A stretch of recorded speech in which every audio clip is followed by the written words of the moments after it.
We received a message in the middle of the night on June 12, 1997, at 3:14 a.m. Eastern Standard Time, when the skies over Virginia were unusually clear and silent, and what began as an ordinary monitoring shift at the National Radio Astronomy Observatory turned into the most important night of my life, and, if you believe me, of human history. My name is Daniel Ross. I was 27 then, a junior research assistant, and until that moment my job was mostly running equipment checks, logging signals, and brewing coffee for my supervisor, Dr. Margaret Hale, a stern woman in her 50s with the kind of patience only decades of listening to cosmic static can give you. That night, though, the static broke. It started as a sharp tone, then a sequence of pulses that were too deliberate, too clean, to be natural. Margaret leaned over me, her eyes narrowing as she told me to start recording. The pulses formed patterns, long short, short long, repeating in cycles of 13. We both knew it wasn't random.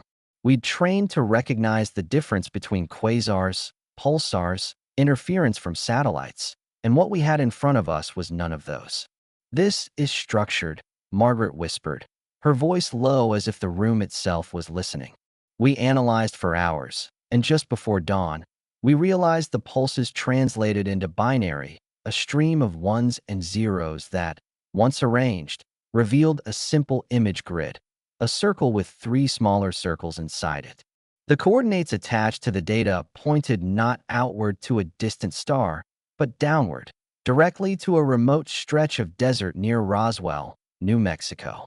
It was almost insulting in its cliché, like something pulled from a late-night sci-fi rerun, and yet the precision of the numbers, the deliberate encoding, left no doubt. Margaret contacted the Naval Observatory in Washington, but before the day was out, men from a federal agency I'd never heard of arrived at our lab, escorted by plain sedans and polite but firm voices. They asked no questions. They already knew what we had seen. We were flown to Albuquerque on June 15th and then driven out for hours under a blinding desert sun until we reached a compound that did not exist on any map. There, we were shown what they called the site.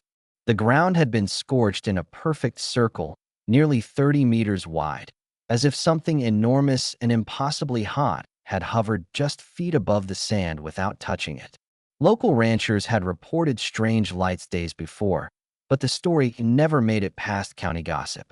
Margaret took samples of the soil, and I remember the way the grains clung together like iron filings, though there was no magnet. At night, the desert was alive with silence, the kind that makes your skin prickle. We stayed for a week, listening. On June 21st, the signal came again, clearer this time. Not just pulses, but a modulated tone carrying compressed data. It took 3 sleepless nights of decoding, but what emerged left us speechless. A set of star maps, unmistakably not of our solar system. Cross-checking with known constellations, we identified the source as originating near the star Zeta Reticuli, 39 light-years away. I remember the way Margaret's hand trembled when she pointed to the printout, whispering, "They're telling us where they're from." For the first time in my life, I felt the crushing weight of not being alone. And yet, it wasn't just awe. There was intent in those messages, a rhythm that suggested invitation, maybe even expectation. The final line of binary in that second transmission translated, when arranged properly, into something simple but terrifyingly direct. "We are here." I didn't sleep after that. Every night, I replayed the tones in my head, the way their precision cut through the chaos of random space noise. We weren't picking up echoes. We were having a conversation, even if it was one-sided for now. On June 28th, they brought us back to D.C., where we were ushered into a windowless room in the basement of a federal building and met with a dozen officials who never gave names. They asked us to recount everything from the first tone to the last decoded star chart. Margaret did most of the talking, but I watched their faces closely. None of them looked surprised. It was then I realized this wasn't the beginning for them. It was only new to us. On July 3rd, just before Independence Day fireworks filled the sky across the country, the third message arrived. This time, it wasn't numbers or maps. It was sound. A voice, if you can believe that, layered and resonant, speaking in a cadence unlike any human tongue. We ran it through filters, slowed it down, and beneath the alien resonance emerged syllables, almost English, shaped into words that froze the room. The voice said, "You called." We answered. When the voice first came through, on that sweltering night of July 3rd, 1997, I thought my mind was playing tricks on me, like hearing words in static when you're too tired to think straight. But Margaret was pale, her headphones slipping off her ears as she whispered, "Did you hear that too?" And the room full of analysts and officials went silent as the phrase repeated, slower this time, distorted but undeniable. "You called."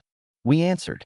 From that moment, everything changed, because it was no longer a question of signals or interpretations, but direct communication, and the implications were heavier than anything I had imagined as a boy staring at the stars. The message continued for nearly 20 minutes, a mixture of the alien resonance and fractured human-like syllables, and we realized it wasn't spontaneous speech, but something constructed, tailored for us, as if they had been listening for decades, maybe longer, learning how to shape our language.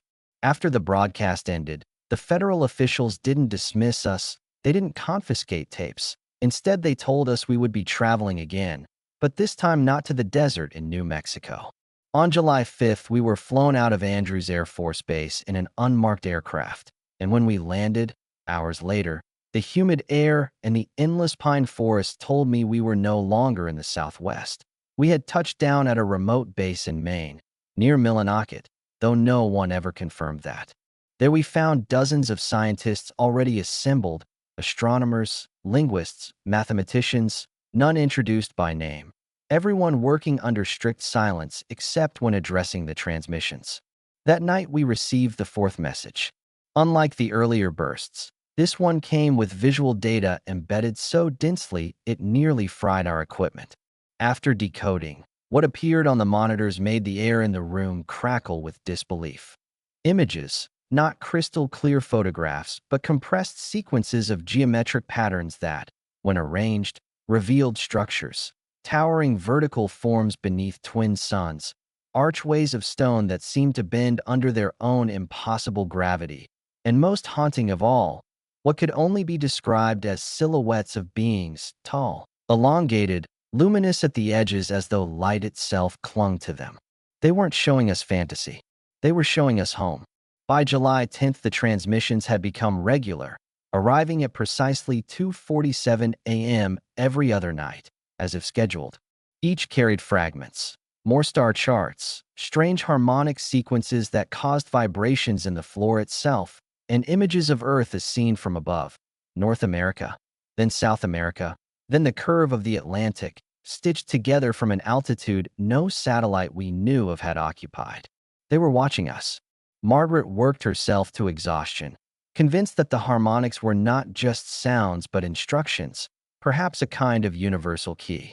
On July 14th, after hours of analyzing, she discovered a repeating set of primes hidden in the resonance, and when we translated those into coordinates, we froze.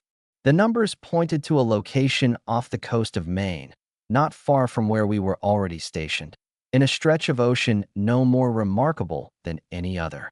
The officials said nothing, but within 24 hours, ships were mobilized. On July 16th, I found myself standing on the deck of a research vessel in the dead of night, the Atlantic black as ink around us, the stars above so sharp it felt like you could cut your hands on them. We deployed sonar, scanned every inch of the ocean floor, and then, at 2:47 a.m., right on schedule, it happened. The water beneath us began to glow. At first faint, like plankton stirred by the waves, but then brighter, spreading in a perfect circle around the vessel, the same 30-meter diameter we had seen in the desert weeks earlier. Margaret grabbed my arm so tightly I felt the bones grind as something rose from the depths, not a ship in the way we think of ships, but a sphere of light, smooth and seamless, the water cascading off its surface without so much as a ripple. It hovered inches above the waves, humming with a frequency that resonated in my chest. For a moment the world held its breath. Then, a panel of the sphere seemed to dissolve, and from within came a beam of pale, silver light that washed over the deck, over us, not blinding but illuminating, as if it were searching, scanning. The officials shouted, but their words felt distant, muffled, and in the silence of my own mind I heard it. The same voice, clearer than before, speaking directly without speakers or wires. "You are not alone." The light touched Margaret, and she gasped, her eyes widening as though she were seeing something none of us could. When it swept across me, I felt warmth, not physical but deeper, as if every memory I had ever held was being touched, acknowledged. In that instant I knew they weren't here to harm us. They were here to connect. The sphere remained for nearly 20 minutes. Then, just as silently as it had risen, it sank back into the dark water, the glow fading until only the natural night remained. No one spoke for a long time. On July 17th, we convened again in the base, and the officials demanded every detail of what we had felt, what we had heard, but none of us had the right words. Margaret sat quietly, staring at her hands, until finally she said, "They are waiting for us to respond." On July 20th, 1997, just as the world celebrated the anniversary of the Apollo 11 landing, we gathered again in the base auditorium, a windowless chamber humming with air conditioning and tension, because for the first time in history, it was not us sending signals into the dark, but preparing to answer something that had spoken back. The technicians had spent days building a transmitter capable of reproducing the harmonic patterns embedded in the alien signals, a system that looked less like science and more like a cathedral of wires and glowing diodes, as if built for ceremony rather than communication.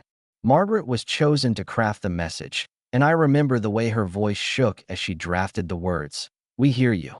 We welcome you. Tell us what you wish to share."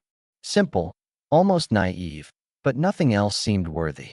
At precisely 2:47 a.m., the transmitter beamed our reply into the sky above the Atlantic, and for hours nothing happened. Doubt crept into the room.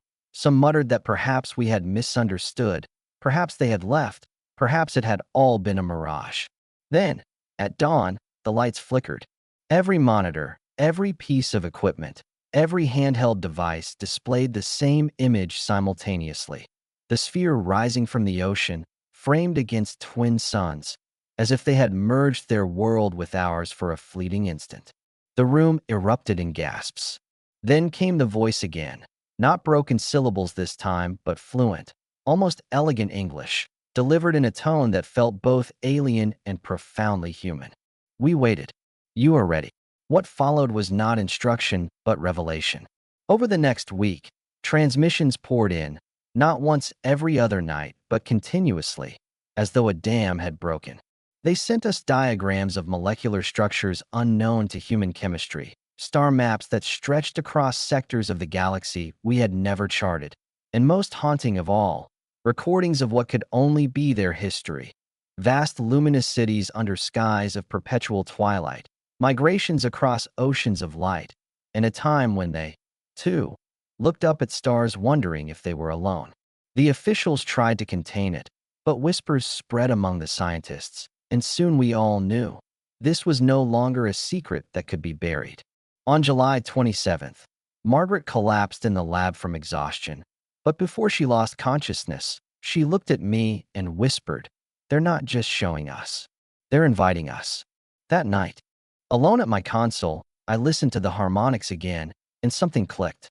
Hidden beneath the overtone of the signals was a repeating algorithm that, when mapped geographically, pointed to a series of sites across the globe: Peru, Egypt, Mongolia, and one remote valley in Alaska. It was as if they were telling us where to go, like breadcrumbs left for children. On August 2nd, a small team of us was flown to Alaska, to a valley carved in ice and shadow, where coordinates from the message led us to a glacier wall. Buried within it, after hours of excavation, we uncovered a structure not of stone or metal, but something that felt alive. A crystalline arch humming faintly with the same resonance as the sphere. When we activated the recording equipment, the arch responded, glowing softly, and the voice emerged once more. "Step forward." No one dared, until Margaret, pale but unshaken, placed her hand on the surface. In that instant, the arch projected light into the sky, a ribbon of silver that pierced the clouds and stretched into space, and every instrument around us went wild. Later analysis showed that the beam was not scattering into the atmosphere, but directed, precise, as if linking 2 points across impossible distance. In the days that followed, more arches were found at the other sites, each one resonating, each one alive. We began to realize what they were offering us was not just communication, but connection, a bridge between worlds. On August 9th, we returned to the main base, where for the final time the sphere rose from the ocean. It hovered silently, awaiting, and then the voice filled us all, not just through machines but directly in our minds. We came because you called. We stay because you choose. I cannot explain what happened next in scientific terms, only what I felt. The light washed over us once more, and in it I saw visions of stars rushing past, endless galaxies unfolding, and for a moment, just a moment, I felt the immensity of their journey, the loneliness of their search, and the profound relief of finding us. When the light faded, the sphere slowly descended into the Atlantic and did not return. Days turned to weeks, and the transmissions ceased. Some called it the end, others the beginning. For me, it was both. Margaret left the program soon after, her health broken but her spirit alight, and I never saw her again. As for me, I stayed, because once you have heard that voice, once you have felt the universe reach out and touch your very mind, you can never return to silence. The last words they spoke echo even now, decades later. We stay because you choose. And sometimes, when I look up at the night sky and see Zeta Reticuli glimmering faintly, I wonder if we chose wisely, or if the real conversation is yet to come.